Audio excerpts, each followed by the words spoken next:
Hello viewers, നമുക്കിന്ന് ചോറിൻ്റെ കൂടെ കഴിക്കാൻ പറ്റിയ നല്ലൊരു കറിയായിട്ടാണ് ഞാൻ വന്നിരിക്കുന്നത്. അതായത് കടലയും ചേനയും കായയും കൂടിയിട്ടുള്ള കറിയാണിത്. അതായത് ഞാൻ പാളയംകോടൻ കായാണ് എടുത്തിരിക്കുന്നത്. പാളയംകോടൻ കായയുടെ തൊലിയെല്ലാം കളഞ്ഞ് അങ്ങനെ ഒരു 10-15 മിനിറ്റ് നുറുക്കിയിട്ട് 10-15 മിനിറ്റ് വെള്ളത്തിലിട്ടിട്ട് കഴുകിയെടുത്താണിത്. പിന്നെ ചേന ഇതേമാതിരി കഷ്ണങ്ങളാക്കി നുറുക്കിയെടുക്കണം. പിന്നെ കടല ഒരു കപ്പ്, ഇത് ഞാൻ വേവിച്ചെടുത്തതാണ് കേട്ടോ. ഒരു 6 മണിക്കൂർ വെള്ളത്തിൽ കുതിർത്തെടുത്തിട്ട് കുക്കറിലിട്ട് വേവിച്ചെടുത്ത കടലയാണിത്, ഒരു കപ്പ് എടുത്തിട്ടുണ്ട്. പിന്നെ അതിലേക്ക് അരയ്ക്കാനായിട്ട് നാളികേരം, ഒരു ചെറിയ നാളികേരത്തിൻ്റെ പകുതി മുറി എടുത്തിട്ടുണ്ട്, ഒരു 4-5 സ്പൂൺ ഉണ്ടാവും. പിന്നെ ജീരകം ഒരു 1/2 സ്പൂൺ എടുത്തിട്ടുണ്ട്. പിന്നെ അതിലേക്ക് വേണ്ടത് പൊടികൾ, മുളക് പൊടി നമ്മുടെ എരിവിനനുസരിച്ച് 1 ടീസ്പൂൺ എടുത്തിട്ടുണ്ട്. ടീസ്പൂൺ അല്ല, ടേബിൾ സ്പൂൺ എടുത്തിട്ടുണ്ട്. പിന്നെ 1/4 സ്പൂണ് മഞ്ഞൾപ്പൊടി എടുത്തിട്ടുണ്ട്. ഉപ്പ് ആവശ്യത്തിന് എടുത്തിട്ടുണ്ട്. പിന്നെ കരിയേപ്പിൻ്റെ ഇല എടുത്തിട്ടുണ്ട്.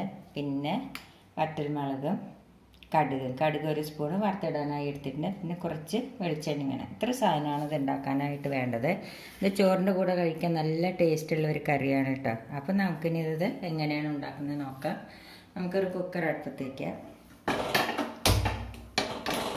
അതിലേക്ക് നമുക്ക് കുറച്ച് വെള്ളം ഒഴിച്ച് കൊടുക്കാം. ഇപ്പം കടല ഞാൻ ഓൾറെഡി വേവിച്ച് വെച്ച കടലയാണ്. അപ്പം നമുക്ക് ഈ കടല ഇതിലേക്ക് ഇട്ട് കൊടുക്കാം. അതിൻ്റെ കൂടെ നമുക്ക് ഈ ചേനയും കായും ഇട്ട് കൊടുക്കാം.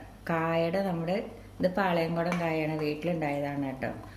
അതിൻ്റെ തൊലിയെല്ലാം കളഞ്ഞിട്ട് വേണം വെള്ളത്തിലിട്ട്, ഒരു വെള്ളത്തിൽ മഞ്ഞളിട്ടിട്ട് അതിൽ ഒരു 15 മിനിറ്റ് ഇട്ട് വെച്ചിട്ട് വേണം നമ്മളിത് കഴുകിയെടുക്കാനായിട്ട്. അപ്പോഴാണ് കായയുടെ കറുപ്പുള്ളൂ. ഇനി നമുക്കിതിലേക്ക് ഉപ്പും മഞ്ഞൾപ്പൊടി, മുളക് പൊടി ഇട്ട് വെക്കാം.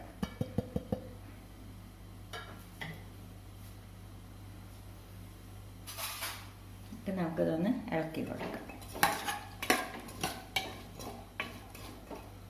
എന്നിട്ട് ഒരു വിസിൽ വരട്ടെ. അത് വിസിൽ വരുമ്പോഴേക്കും നമുക്ക്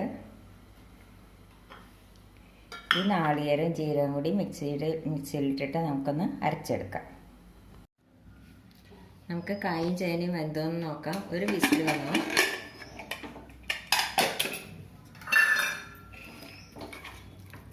കായും ചേനയൊക്കെ നല്ലപോലെ വെന്തിട്ടുണ്ട്. ഇതിപ്പോൾ നമുക്ക് ഇങ്ങനെ ഇതിൽ ഉള്ളി കാച്ചിട്ട് കഴിക്കാനും നല്ല ടേസ്റ്റാണ്. ഇതിലിപ്പോൾ ഞാൻ നാളികേരം അരച്ചിട്ടാണ് ഉണ്ടാക്കുന്നത്. ഇതിപ്പോൾ ഞാൻ പാളയംകോടൻ കായാണ് എടുത്തിരിക്കുന്നത്. നേന്ത്രക്കായ കൊണ്ട് ഇത് നമുക്ക് ഉണ്ടാക്കാവുന്നതാണ്. ഇനി നമുക്കിതിലേക്ക് നാളികേരം അരച്ചത് ഒഴിച്ചു കൊടുക്കാം. സ്റ്റവ് ഒന്ന് കത്തിക്കട്ടെ.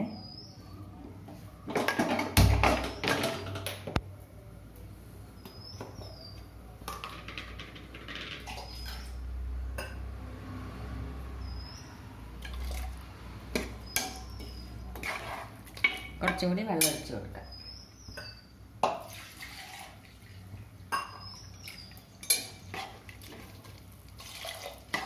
ഇനി ഇതൊന്ന് തിളയ്ക്കട്ടെ. ഇപ്പം നാളികേരവും ജീരകവും കൂടി അരച്ചത് ഒഴിച്ചിട്ട് നന്നായി തിളച്ച് കഴിഞ്ഞു. ഇനി നമുക്കിതിലേക്ക് 2 കരിയേപ്പിൻ്റെ ഇല ഇട്ട് കൊടുക്കാം. ഇനി നമുക്കിതിലേക്ക്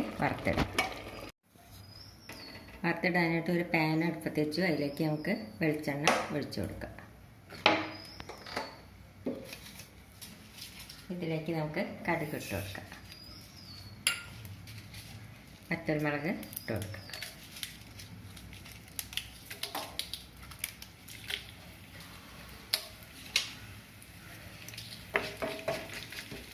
നമ്മുടെ ഈ കറി ചോറിൻ്റെ കൂടെ കഴിക്കാൻ നല്ല ടേസ്റ്റാണ്.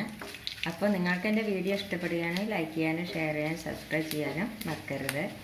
ഇനിയിപ്പോൾ ഈ കടുക് പൊട്ടട്ടെ. ഇത് നമുക്ക് ഇതിലേക്ക് ഇട്ട് കൊടുക്കാം. ഇത് കരിയേപ്പിൻ്റെ ഇല ഇട്ട് കൊടുക്കാം.